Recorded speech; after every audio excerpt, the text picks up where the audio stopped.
ओम नमः शिवाय। शिव पुराण का संबंध शैव मत से है। इस पुराण में 6 खंड और 24,000 श्लोक है। इस पुराण में भगवान शिव के विविध रूपों, अवतारों, ज्योतिर्लिंगों, भक्तों और भक्ति का व्यापक वर्णन कहा गया है। शिव पुराण में देवों के देव महादेव का कल्याणकारी स्वरूप का यथार्थ विवेचन, रहस्य, महिमा और उपासना का सविस्तार वर्णन कहा गया है।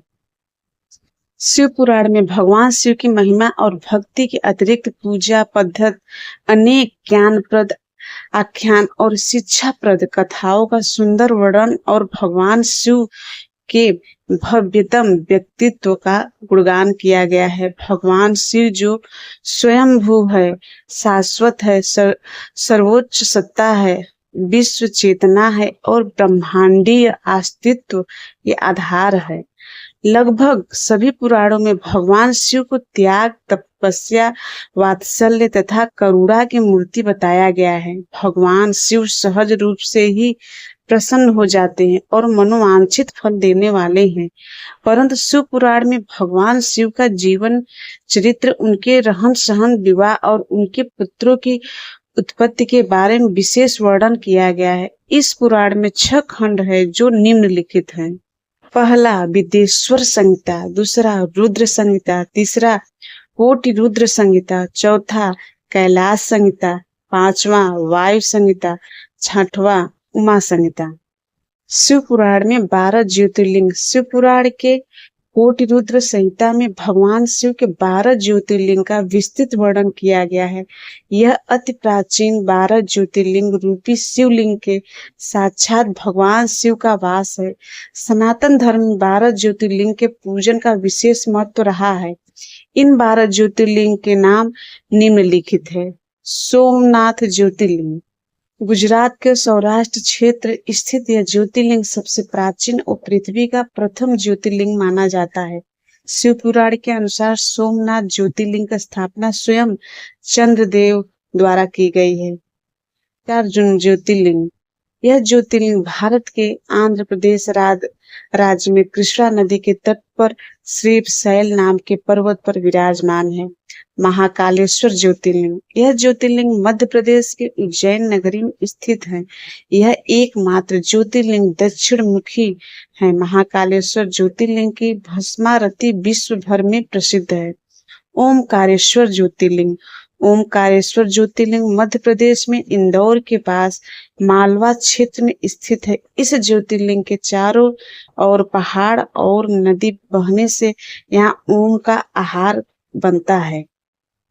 केदारनाथ ज्योतिर्लिंग, यह ज्योतिर्लिंग उत्तराखंड राज्य के रुद्रप्रयाग जिले में हिमालय की केदार नामक चोटी पर स्थित है।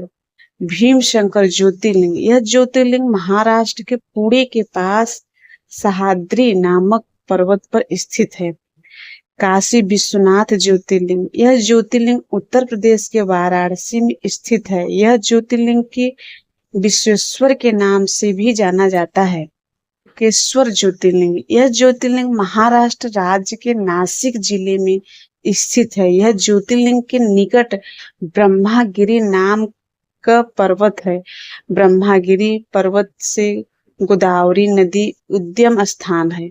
वैद्यनाथ ज्योतिर्लिंग, यह ज्योतिर्लिंग झारखंड राज्य के संस्थाल परगना के पास स्थित है। भगवान शिव के इस वैद्यनाथ धाम को चिताभूमि कहा गया है। नागेश्वर ज्योतिर्लिंग, यह ज्योतिर्लिंग गुजरात के द्वारिका क्षेत्र में स्थित है। रामेश्वर ज्योतिर्लिंग, यह ज्योतिर्लिंग तमिलनाडु के रामेश्वर में स्थित है। यह ज्योतिर्लिंग स्वयं भगवान श्री राम ने अपने हाथों से बनाया था। घृष्णेश्वर मंदिर ज्योतिर्लिंग, यह ज्योतिर्लिंग महाराष्ट्र के दौलताबाद के पास स्थित है। भगवान शिव के बाद 12 ज्योतिर्लिंगों में से यह अंतिम ज्योतिर्लिंग है। शिव पुराण का महत्व, शिव भक्त के लिए शिव पुराण का बड़ा महत्व है। शिव पुराण में परंपरा पर ब्रह्मा परमेश्वर के भगवान शिव के कल्याणकारी स्वरूप का तात्विक विवेचन, रहस्य, महिमा और उपासना का वर्णन किया गया है। शिव पुराण का पठन करना और श्रद्धा पूर्वक श्रवण करना सर्व साधन रूप है। शिव पुराण के अनुसार मनुष्य शिव भक्ति को पाकर श्रेष्ठतम स्थिति पर पहुंचता है, वह शिव पद को प्राप्त कर लेता है। इस पुराण को निस्वार्थ होकर श्रद्धा से श्रवण करने से मनुष्य सभी पापों से मुक्त होकर इस जीवन में बड़े बड़े उत्कृष्ट भोगों का उपभोग करके अंत में शिवलोक प्राप्त हो जाता है। शिव पुराण सुनने वाले के लिए जरूरी नियम। शिव पुराण का आयोजन जब भी करे तो संभव हो तो सभी इस मित्रों, कुटुंबों और जो भी इसे सुनने की इच्छा रखते हैं उन्हें इसकी सूचना दे दे ताकि वह भी इसके श्रवण का लाभ ले पाए।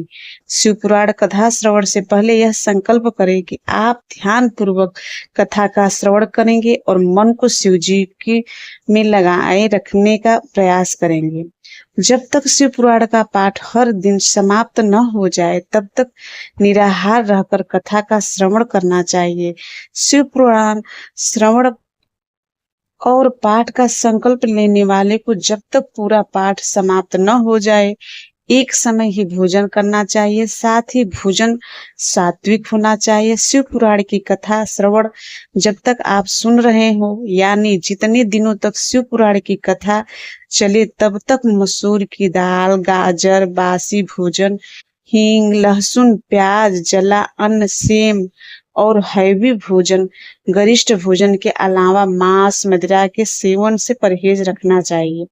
शिव पुराण की कथा सुनने वाले व्यक्ति को उस समय अवधि तक ब्रह्मचर्य का पालन जरूर करना चाहिए जब तक कि कथा का समापन नहीं हो जाए।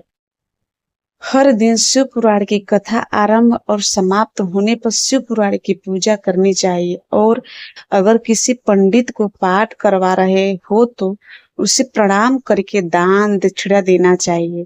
शिव पुराण में बताया गया है कि जो व्यक्ति बुद्धि भ्रष्ट हो जाने से परस्त्रीगामी हो जाते हैं उन्हें घोर नरक में जाना पड़ता है और जैसे कि चंचला के पति बिंदु को नरक भोगना पड़ता था, लेकिन चंचला ने शिव पुराण के श्रवण से पति को पाप से मुक्ति दिलाई थी।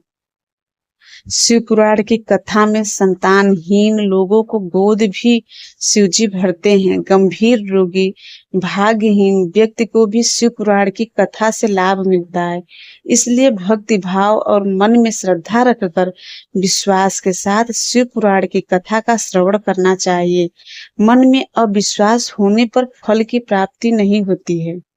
श्री शिव पुराण कथा को करने के लिए शिव पुराण को एक साफ और पवित्र स्थान पर सफेद कपड़े में लपेट कर रखें। शिवलिंग पर जल चढ़ाने के बाद ही पाठ शुरू करें और श्रद्धा व विश्वास के साथ पाठ या श्रवण करें।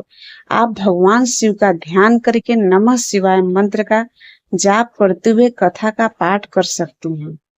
इस पाठ को यहीं समाप्त करते हैं।